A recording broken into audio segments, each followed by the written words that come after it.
so much practice from these guys of Coast. Once in a while, a team just clicks, but that is a rare situation to be in. So Coast, a very uphill battle, an incredibly difficult first test for these guys, but you've only got 10 games left in the season, and you're 7 wins behind TSM, 6 wins behind TSM. You got a lot of ground to cover up if you want to move up in the standings. A lot of ground. Indeed, I don't even know if they... It's possible they could do it, but TSM, of course, would have to lose pretty much every game, only win 3 more. I guess to be fair, they need top 6 for playoffs. Like, I'm not saying, okay, take first place, but they need... I mean, you're right. It is halfway through the season, and I think now it's time to start thinking about last place gets relegated. You end up in Challenger again, and Coast don't want to be back there. They make that last-minute swap, or this mid-season swap, of Mancloud for a desperation move to swap up their style, switch it up a little bit, see if they can spice up this roster and have it click. It's a risk, but we'll have to see if it pays off. I think risks are what Coast need right now because the same old course wasn't working for these guys. Aurelia goes away from Cris, Morgana away from Sheep, and Jarvan away from Impaler. Meanwhile, Lissandra, Kalista, Annie dropped away from TSM. A lot of bans we are used to seeing here, especially with these teams considered. Let's see what they secure for that first pick here. Kalista still up. No, sorry, Kalista banned away. I don't know what I'm talking about. Anyway, Kassadin still up. Different K champion. Kassadin still up, but they're going to go with the Janna here. They're going to put Lustboy on a disengage. Different priorities here. TSM has always been about this split, it seems. Picking their fights. Janna Sivir is like their core combo they go to time and again. I want to see if Coast wants to steal it. You just heard Lustboy talking about how they want to win the game slowly. Janna's going to punish you for going YOLO. It's true. Janna can disengage you, restart the fight, or throw you into her own team. So that's a really good pickup here for Lustboy, who likes to win the game slowly. Weirdly, Janna actually one of the worst win rates in the NALCS, 8-16. Coast, though, looking to go aggressive right away. Kassadin, right off the bat. Mancloud playing something aggressive. Impaler, Rek'Sai, something aggressive as well. Yeah, if they can kill you before Janna gets her knockbacks in, maybe it works, but playing right into what TSM seem to be wanting to prevent.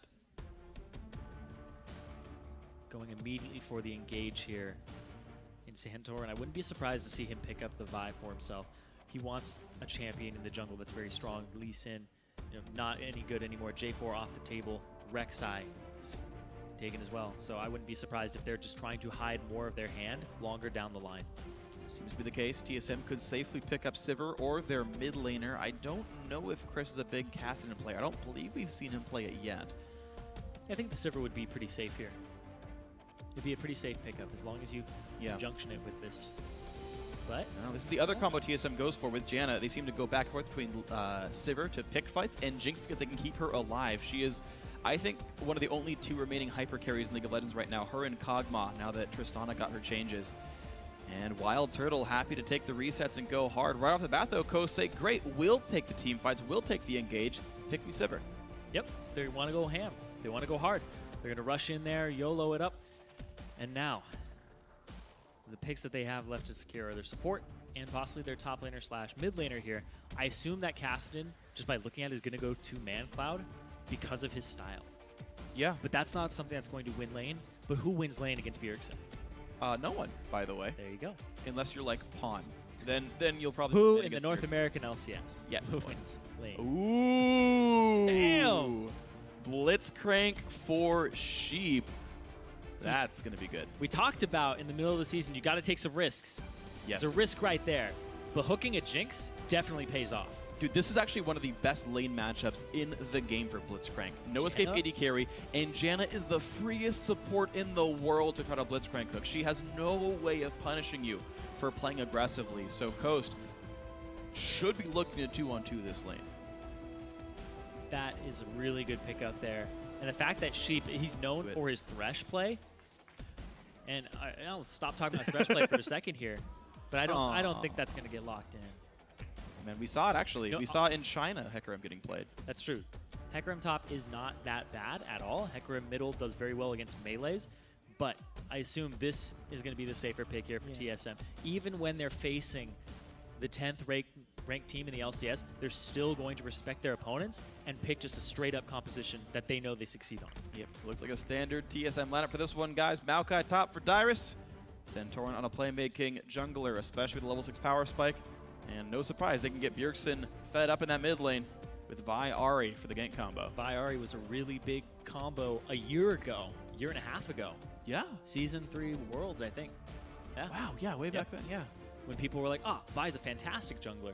And then they started getting that pick combo and getting their mid laners ahead. The game is kind of coming back, at least for TSM style, to be very mid-centric.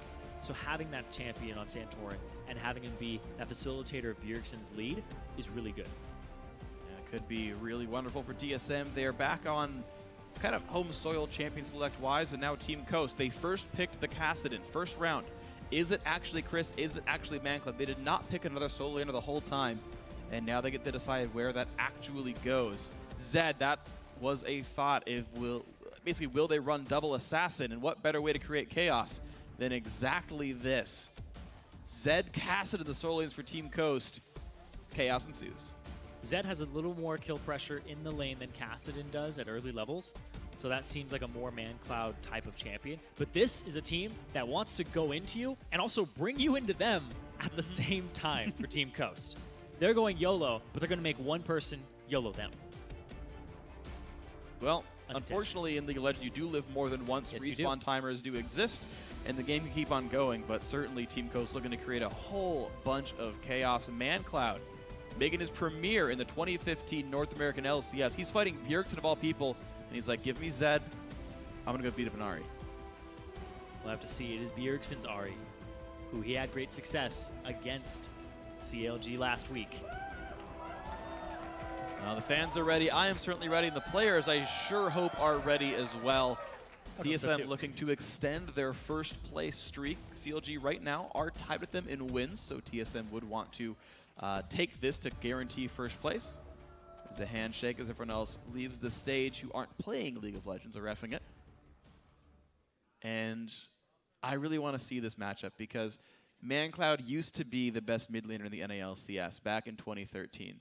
Bjergsen arguably took that title in 2014. They're matching up again this year. I do think it'll be a very fun matchup. And if you guys think it's going to be fun as well, then tweet us. Tweet hashtag TSM win or hashtag CST win to @LOL Esports based on who you think is going to win this game. Bjergsen getting himself another Ahri, Mancloud debuting on Zed. And an interesting Maokai versus Kassadin top lane matchup. I know Kassadin gets flexed sometimes, but I want to see how he does up here facing a tank. Trying to scale up for the late game. And the big thing here with the Kassadin matchups that I've been noticing is lane swaps are pretty good. Lane swapping on a Kassadin is not a bad strategy at all. Yeah. And here's the thing too is, and we're just going to stop talking about that because Coast is going YOLO right now with the Blitzcrank. Well, they're going to run away. Oh, and he put the brakes on. Yeah, no one in range at all. Okay. So far safe, TSM do back out, but they give away jungle control to Coast. TSM immediately react by running their way over to the east of the map. Looking to get some similar wards down. So lane swap situation here, you don't want to get hooked in if you're Jinx or Janna. You talked about how that is a terrible matchup for them. But lane swapping it would most likely be in TSM's favor. They have the synergy down between their jungler and their mid laner, and that is what lane swaps. If you make it about that, you can make it all about that. Because the mid laner's on an island. They're CSing against each other. Mancloud versus Bjergsen, pound for pound, can they go at each other? Impaler plus Mancloud, I don't know if the synergy is there just yet. It would definitely be in Santorin and Bjergsen's favor from what we've seen. Ooh, Coast trying to play the mind games here. They started some recalls, but Sivir and Blitz will be top lane, and TSM will be on the bot side. So lane swap found right now for TSM. They will dodge the Blitzcrank matchup.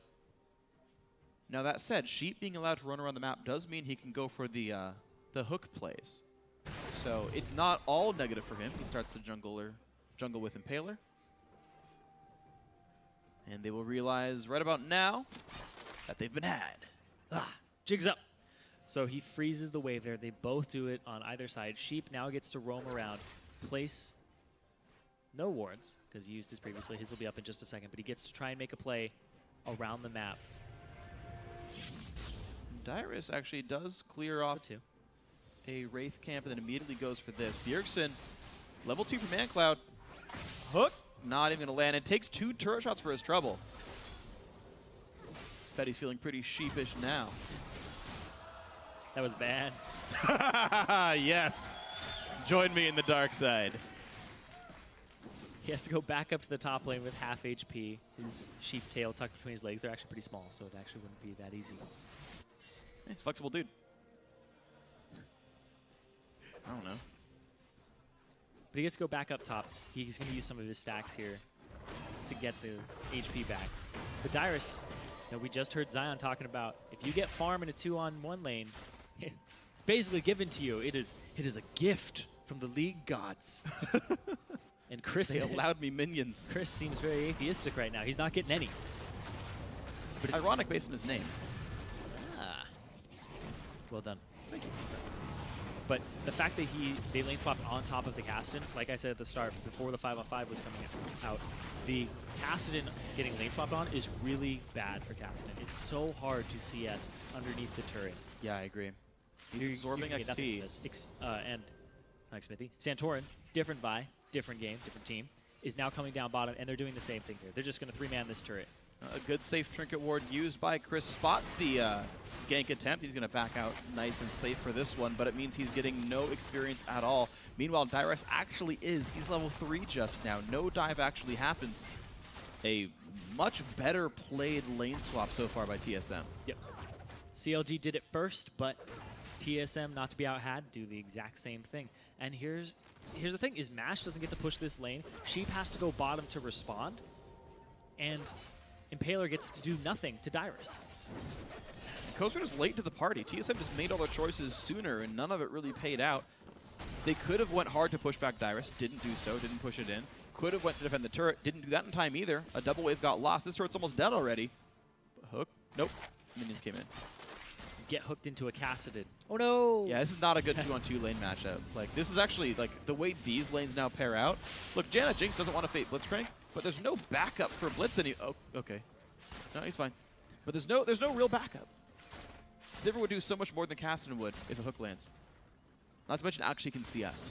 If he gets the slow, the forced pulse down, then maybe, but that's about it. I do want to turn attention, though, to this mid lane. Mancloud's up. A lot. 17 CS. Yeah, got some Mancloud fans. Those 3 guys in the audience. Hey.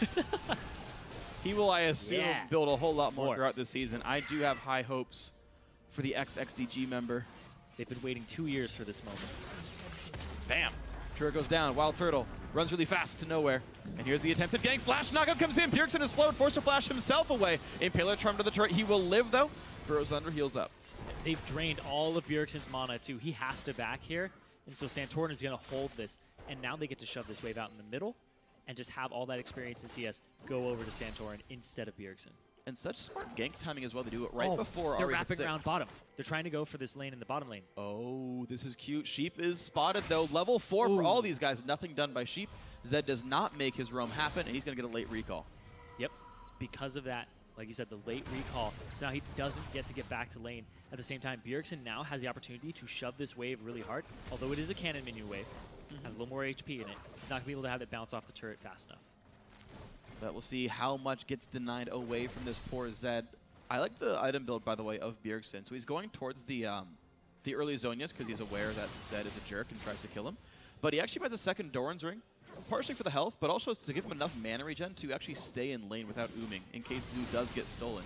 Since, of course, his blue is on the weak side of the map. He hits 6 sooner than Mancloud as well because of this. So he shoves this wave up. He's now allowed to go roam somewhere and use his ultimate or go place wards deeper. Oh, there's one deep-ish ward. Looking for the play. Yep, he sees ya. Tagged him anyway. That looked like it was floating a little further than it should have. But speaking of floating around, Nash. Oh, the spell shield goes down. Doesn't get used for anything. Impaler will defend the guy. But ulti down. Mancloud at the all-in gets outplayed by Bjergsen in the one-on-one. Right off the bat at level 6. Nicely done, Bjergsen. Weren't even allowed to look at it. It was so good. Well, happy birthday, Bjergsen. You are awarded with a solo kill first blood. It's like every week's his birthday. I'm pretty sure he's the solo kill leader at this moment in the NALCS. Yeah. Before 15 minutes. Oh, man. Easily. He's destroying. And look at this by TSM as well, by the way. They had the lane swap happen. They took down the bottom lane outer turret. They swapped their AD carry back in with a BF sword. Did the same thing again, even in face of a 2-on-2. And TSM absolutely crushing the early game. All lanes. We're going to see this here. He uses his shadow and gets hit by a charm, and then it is an all. Oh! He tries to retaliate, and Bjergsen is having none of that. Yeah. His Q and E were on cooldown when he went for the death mark, and then Bjergsen just with some very good dodging. It was a desperation death mark. He used it when he didn't have any cooldowns available, like you said. Yeah. So the damage of the death mark was not going to be enough to blow up Bjergsen, and it was just a panic move. Well, Coast still trying to make some plays. Sheep only level 3, roaming around with boots 1, not finding much. Bjergsen maybe another attempt. His ult is, of course, down. A lot of burst coming through. Charge still lands on Mancloud, though, and a shield from Lustboy keeps him safe. Oh, Lustboy! Hold on, goes in. Sheep taking a whole lot of damage. Wildturtle suddenly shows up. Looks now for Mancloud. Out goes Impaler. Zap hits him. He gets 1. He gets 2. Looks for the 3rd. Not going to find it. Out goes Mancloud. They're going to continue to push up this mid lane here. Wildturtle and Lustboy showing up at the right time. Here comes the rocket. Oh, no!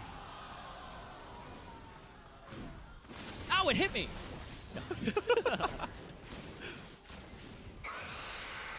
They're continuing to shove up this wave. Impaler, he's just going to be on the side just so he's present, but he can't do anything about this push. Can't do anything at all. TSM already. All 3 outer turrets 9 minutes in. 4,500 gold lead for them. Dragons on the table if they want it. First some wards, then some recalls, and then evil lizards. And now you can see just the CS advantage that they've created in that top lane for themselves. Bjergsen gets out here, though, purely based on the massive movement speed from the Q. Just rushes back, and he's out. Sheep has to run out. Lustboy flashes into that. That's amazing. Just wants to be a part of it, and then he gets the Q across, which locks up Sheep long enough for Wildturtle to close the distance and not have him react. Great trail off there, and the fact that they were all showing up at that time, predicting that Bjergsen was going to get jumped on. But speaking of getting jumped on, Dyrus here. Attempted dive. Dyrus forced to flash. Will they let the hook? Yes, they do. Dyrus gets pulled in. There's the death mark as well. Ulti popped by Dyrus. Now, can he limp away? The answer is yes. 1v3. Dyrus lives. It's all that CS he acquired for himself in the lane swap. Handed over to him. Dyrus has the highest CS on TSM after being lane swapped on.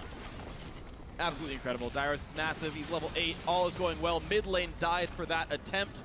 He just pulled massive. He just pulled so much pressure because of that. It gives TSM that turret. Handed to them. Coaster just handing them all these different things. CS onto Dyrus. Mid lane kill for Bjergsen. This turret push into mid lane. That you just can't do that. They're being punished for these mistakes. And TSM, they punish the smallest of mistakes, but when a mistake is that big, they take your whole arm. Yes, they do. Give them a finger. That drops away. They take your whole body when they give you a finger. That's weird. They just don't like getting the finger. Yeah. Well, Dragon doesn't have fingers, has talons. TSM going to take those anyway. So, Dragons don't have fingers. They don't. Bam. There's a dragon. TSM well in control. They have claws coming out of their fingers. No. They have talons. If they had talons, they would just be like a full. Look, I know like talent. chicken fingers are called fingers. They're not actually fingers. It's the new delicacy, dragon fingers. Fingers. Dragon tenders, maybe. Yeah. 4,000 gold though puts TSM ahead. Coast have a lot of work ahead of them if they want to come back in this game. Sheep still without an ultimate at 12 minutes into the game. Is a rough situation to be in. Mash will have a freeze created for him, and the question is, we saw CLG play for tier 2 turrets. They managed to make some nice out-rotation plays, knock them down in a decent amount of time, and then play for Dragon 5. I want to know, with Coast trying to freeze, how much pressure TSM can get, since Baron's not even up and Dragon's gone for 5 minutes. Yeah, they really want that push warded. 2 pink wards in there. They want to keep you in there for 10 hits. But the way that TSM are going to break sieges or break freezes are just shoving down as 5. They have a really good composition for team fighting. and picking. So they want to shove waves. They have great wave clear. Then go to different objectives, bounce between the two, catch people possibly, but Wildturtle on that Jinx is going to shred turrets still. Absolutely going to. Early Berserker's Griefs and going towards a static shiv later on, that's fine. But the attack damage core is there, and that's the big thing you need for the turret damage. So a lot happens. The 10 auto attacks go through. Santorin with a double kill on pink wards.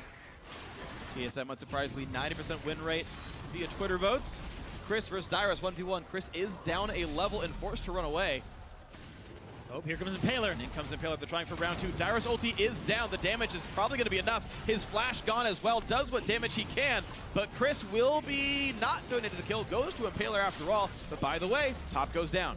I said it after the previous game. Your shot calling is tested by these top tier teams. If you're sending 2 people to deal with 1 guy, they immediately punish you with the other 4-on-3 on the opposite side of the map without not a fight, but with a turret. So TSM are getting turrets this way off of a split push of Dyrus. That's drawing a lot of attention. And that's another thing that's handed to you, though. Yeah, absolutely. But think about the way TSM goes about it. You theoretically, Sivir, Blitz, and Zed are threatening enough to defend the turret because you don't want to get hooked. But with all the ward control TSM has, they show up unannounced. Coast aren't ready. They're not in position. Down goes the turret. So TSM have taken 2 of those tier 2 turrets down already 13 minutes into the game. And Coast really unable to press any advantages. And the support defending the turret immediately makes Cris back off. There's no vision for him. Exactly. The vision is very, very stark for them. They can't see a whole lot of this map. They don't know any of that deep vision either. Like they have it's very scarce, very shallow. It's all allocated on the right side of the map, the top right for them. Much like a Coast, the vision is shallow. Hey! Team Ocean would get deep vision.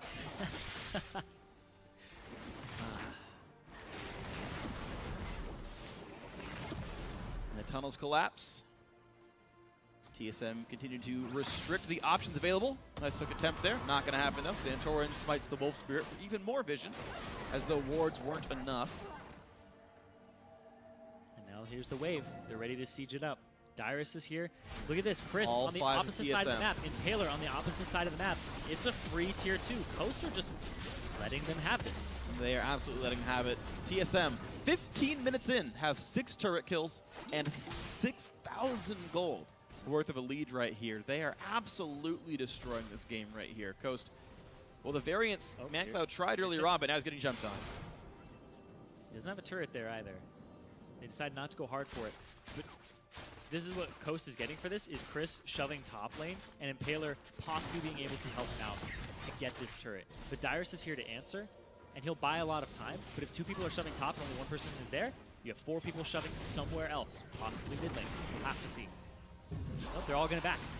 They're all going to help Dyrus. And another attempt, though. Ulti should be up for Maokai. Indeed it is. Gets a bit of a knockback and a nice slow, but nothing really else gained. He should be able to clear this wave pretty safely. Just wants to so just fine. Exactly. Just wants to clear it because the 4 members of TSM were backing so that they can re-shove out mid. Dyrus can cause pressure in this top lane and relieve the pressure that Cris just spent that entire time building up. Yeah. He had to take that wave from his tier 2 all the way to their tier 2 just to have it cleared and to lose the turret at the same time.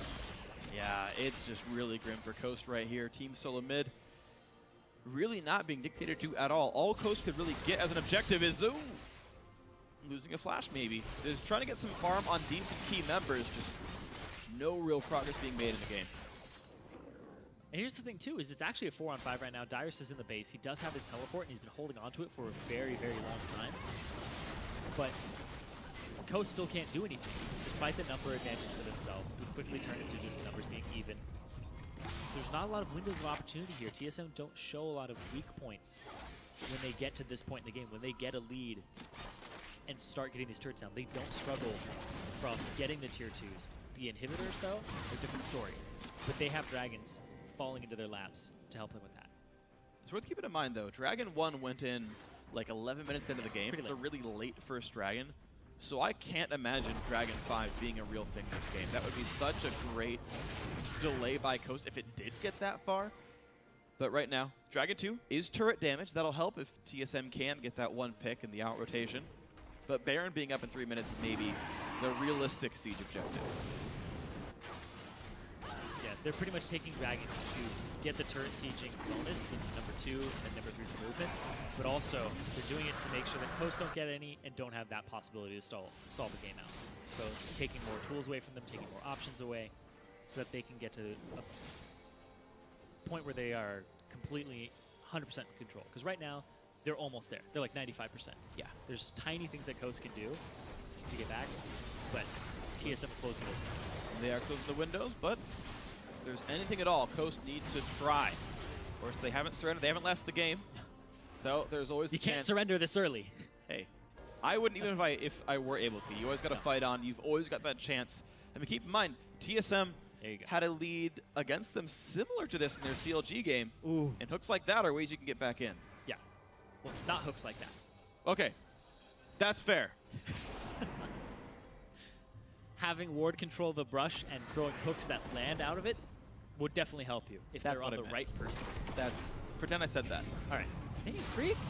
I'm smart, Great right? insight on how Coast will get back in this game. Thanks, man. But yeah, that's how Coast get the control of this game. Oh. Look, they're going to run down. Wildturtle very out of alone. position. Forced to flash. Cris does not land a slow just yet. Everybody's trying to get him. Lustboy on the side. Sheep's around. They're teleporting in Maokai. They're going to one-shot the AD carry. 5v4. What can happen now? Lustboy isolated. Mancloud getting jumped on, though, and in comes Santorin. He does dodge the charm on in. Oh my god, Bjergsen, that charm was gorgeous. That's a 1-for-1 so far, and the fight's going to continue with TSM having a gigantic gold lead. Cris, he's going to get taken down, and now Sheep running away. Bjergsen looks like he wants a little bit more of this. Uh-oh. He does want a bit more of this. Jumps in. Nice juke on the charm. It catches Impaler. Oh no. The flash on in. Maokai catches up. Impaler gets him bailed. Down he goes. A 2-for-1 TSM. And when Mancloud ultied Lustboy, Bjergsen went happy birthday me and threw the charm out immediately where he was going to be. Great recovery there from Turtle being caught out. Yeah, TSM just running on in. They knew they had the gold lead, that they could limp into that fight a little bit slow, and it would be fine. Indeed, it was. Coast just takes so long to make the plays. TSM being unpressured means their flashes and teleports are always up. They use a lot to even reach Turtle in the first place. He eats the hook and is immediately out of the fight, so it's a 4-on-5. Then the exhaust comes down on Mancloud, and he has to wait it out immediately, right here. Boom! And they use a lot to take down Mancloud, but it's worth it at that point because he can't snap back to his clone and get out of there. Dyrus immediately trails this off, and now Bjergsen still has remaining charges of his ultimate to close the distance. Really well played there by TSM. Wildturtle, though, being caught out of position was a pretty big blunder. Yeah. And I see TSM, when they get big leads like this, they mess around a bit. Yep. They kind of phone it in at some point. I want Bjergsen back for Ravenous Hydra at some point. Oh, man. He did. He did that in that one game. I don't think he's going to do it this game. Polidarian. Do it. 5 Ohm records, TSM. Up Adam's win rate. You have the power to shape the meta, TSM. Ohm record would not be terrible. No, you're right. It's actually quite good. That's why I suggested it. Banner of Command would not be terrible. Taking Baron would not be terrible. Zhishirba Portal would not be terrible. Oh my gosh. Whoa! Rek'Sai flying by like ships in the night. Doesn't get the smite down. 4,000 health on Baron, but Charm says hello, Impaler. Jumps in a little bit early, knocked around. Kill goes through to TSM. Low steal attempts. Sheep looks for a hook. Pulls in Dyrus, maybe not who he wanted. And in goes Cris as well. He's going to likely get dropped. They're trying what he can. Mancloud limps away, though. Does dodge the zap, but he's on the wrong side of this fight now. Bjergsen's going to go deal with him. Everybody else is going to push the mid lane right now. Whoa! Juke! Oh, hey! The coast is clear for Mancloud. He's good. Yeah. But by the way, TSM push the mid lane with the Baron buff. This inhibitor is not long for the world. They're going to continue to push this up. They're going to get this inhibitor turret and the inhibitor and crack the base. The 10k gold lead at 21 minutes and the Baron buff. They have a lot they can do here, but they have to back off now.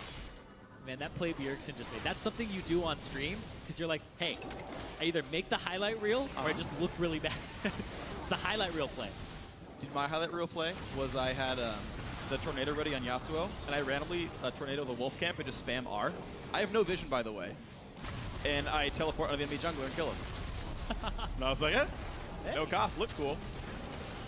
That didn't have a risk to it, though. You wouldn't have, unless it was all the rest of the team was there. The whole team was there, then maybe. Yeah. But I like this, that Bjergsen goes off and goes after the jungler. You should always, if you have the option to, single out the enemy jungler. If you're the support, if you're the mid laner, you can kill him. But great, because it doesn't become the 50-50 Dragon Steal or Baron Steal. It becomes, we have Smite, it's now all on our jungler's shoulders to look at that number and be like, okay, do our numbers match up? Crunch it? Speaking of number crunching. Oh, that was really smart by Zed. He stopped as soon as the reveal wore off. So Bjergsen was leading the way, he was moving. See, Bjergsen's played Space Invaders before. You have to go at where they're heading, not where they are at the time. But mind games by Mancloud. Hold on, though. Wildturtle is getting jumped on. The team is kind of around. Cris nowhere to be seen, though. Mash usually gets one shot, and actually, yeah, that's going to happen. 2 more kills for TSM, 10-2 in this game. That's the huge gold lead there, showing itself in pure combat prowess. Lustboy coming up to save the day. The Flash. That's a surrender. Yes. They come in there at the turret. 23 minutes. Wow. Surrender. Team solo mid with one of the most brutal games I have seen in the North American LCS. Every lane crushed. Bjergsen got the solo kills, as you expect. The team fights were awesome. The lane swap was incredibly well played. Nothing but good things to say about TSM. And TSM maintained sole possession of first place at the halfway point in the season. Bjergsen did 3 times more damage than anybody on Coast's side. He basically did everybody on that team's damage added together. Yeah, and double anyone else on TSM. Smiles for these guys. They were in control the whole time. I don't think the end of that game was a surprise to them. Waited around for that Baron, used it to win the game. And what's crazy is, in a game like that, you don't always expect a lot of highlights. You're like, all right, well, they're winning, and TSM's going to win, and so they win. And yet there were so many cool highlight reel plays still there. Bjergsen, with the charm off the death mark, was freaking ridiculous. Dyrus got the ward over the wall, stood in front of Blitzcrank to block hook, just in case on the Baron attempt. You say, you know, sometimes they might mess around, they might lose focus, but honestly, TSM looked very well controlled and still had so many good plays throughout that short 23-minute game. They do have to reel Turtle in a little bit. Yeah. Because he seems to be where everybody heads when they try to look to get back in the game. When Turtle is alone, they'll rush him, and then that's the bright spot for other teams. But yeah, can't knock them too much on that at all. They had a really, really good game there from start to finish. Bjergsen was down in CS over Mancloud. And then Mancloud handed him the advantage in the mid lane. Yeah. The lane swap got sniffed out there, and I thought that was really good by TSM to just be like, all right, your Kassadin is going to get no farm. Dyrus gets so much farm. Got to 1v1. In that 1v1. And then Sheep had to go bottom. They ended up pulling them down there, and then they pulled their jungler over. Santorin was there for the 3-on-1 push. Really, really well done there by TSM to make the early